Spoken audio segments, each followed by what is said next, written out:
Hola, soy Faustino Padrón, estudiante de Relaciones Industriales de la Universidad Fermín Toro. Hoy hablaré de cómo ha evolucionado el salario en Venezuela.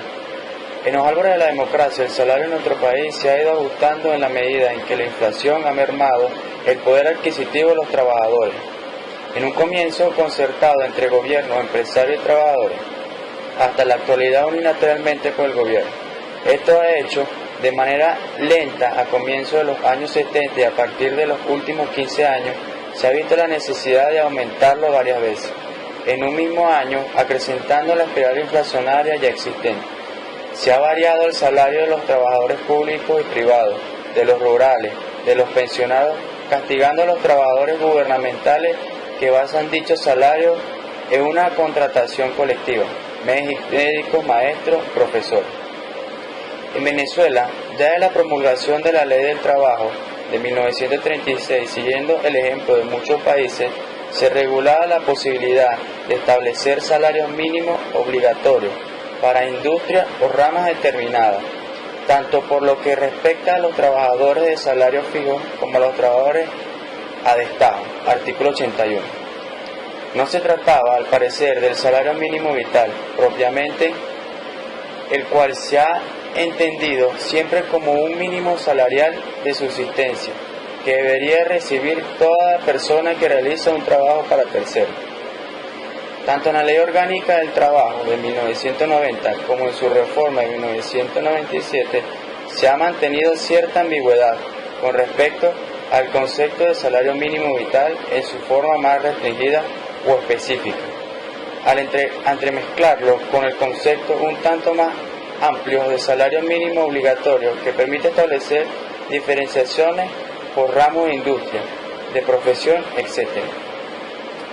Específicamente, la LOT y su reglamento establecen varios mecanismos para modificación del salario mínimo. La revisión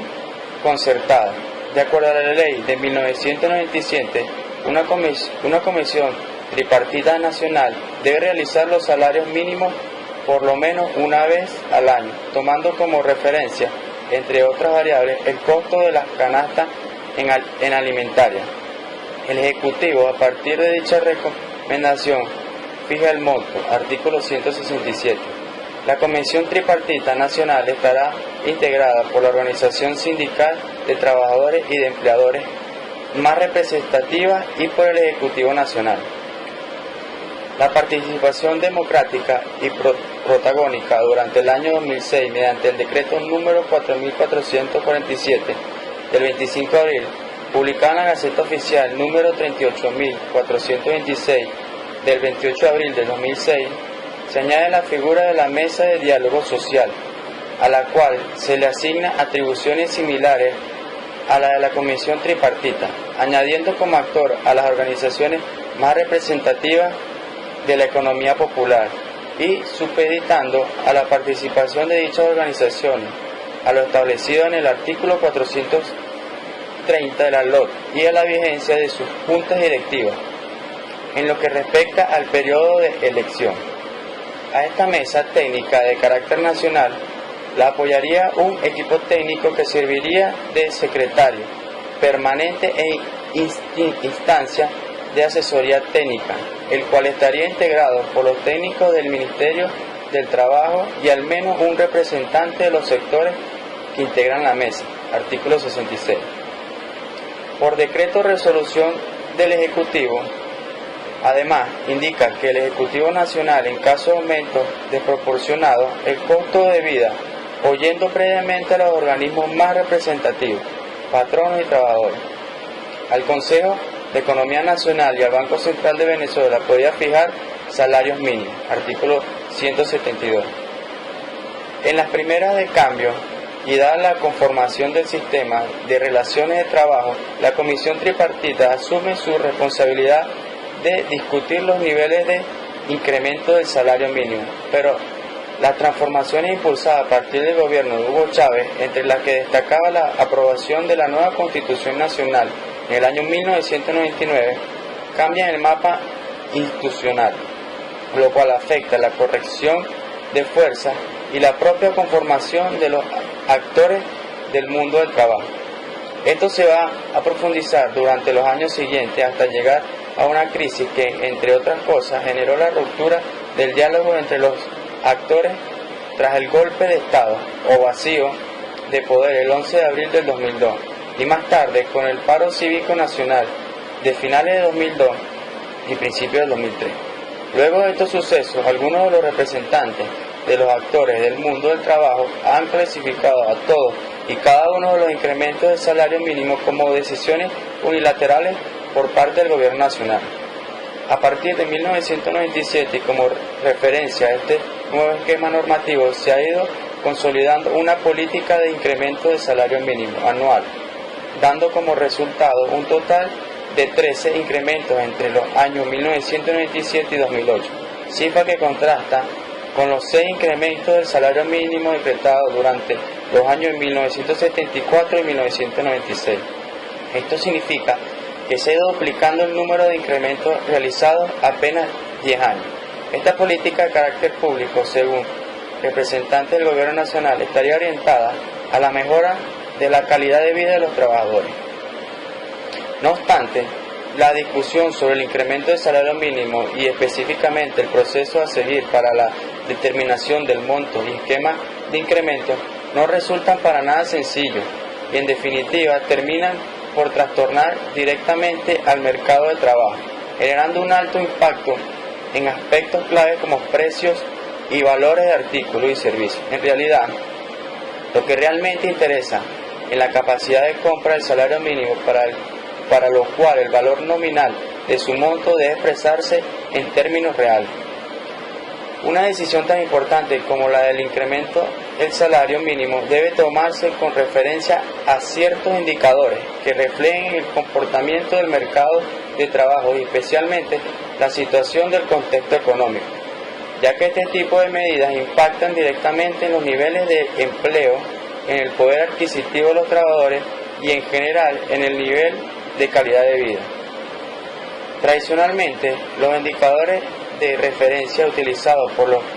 responsables de fijar el SM en Venezuela ha sido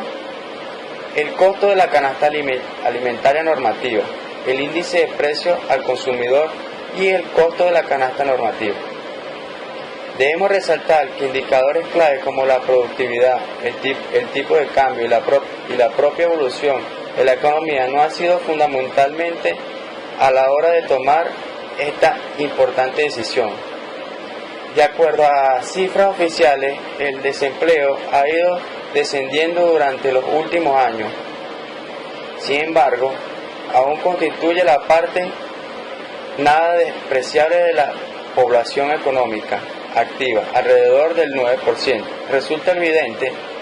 que los incrementos del salario mínimo afectan la estructura del costo de las empresas de unidades productivas, instituciones u organismos, y si este tipo de decisiones se toman sin considerar aspectos claves como la productividad u otros indicadores de crecimiento o desarrollo, el sector económico, etc.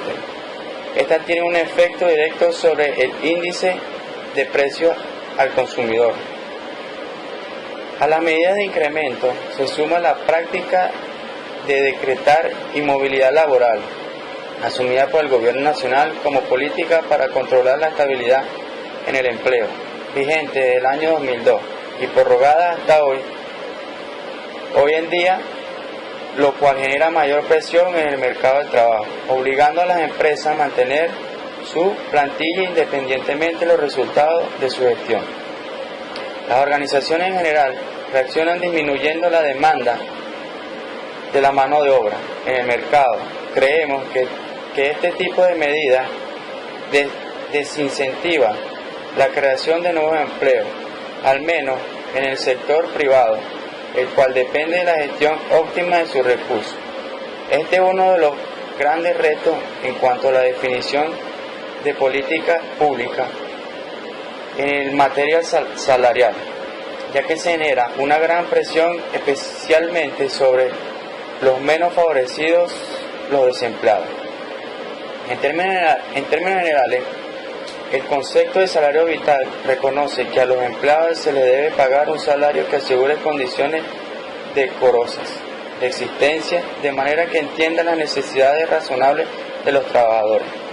Este concepto, a pesar de ser reconocido como un principio básico en la propia Constitución de la Organización Internacional del Trabajo, puede presentar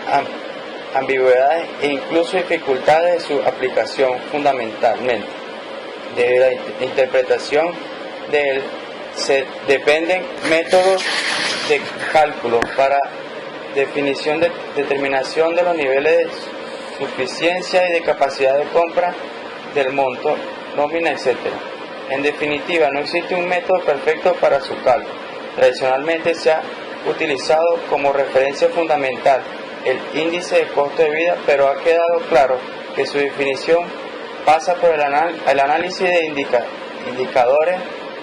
y referencias más complejas y especializadas. Los esquemas de remuneración, tanto a nivel macro como a nivel micro, deben basarse en la equidad. Resulta necesario plantear estrategias para no violar este principio. Tal como están las cosas, el salario mínimo, lejos de convertirse en una referencia base sobre la cual se levanta todo el esquema remunerativo macro, se ha ido convirtiendo en una especie de imán gigante que concentra la mayor parte de la población asalariada, en definitiva, en un gran igualador o punto de equilibrio social de valor negativo.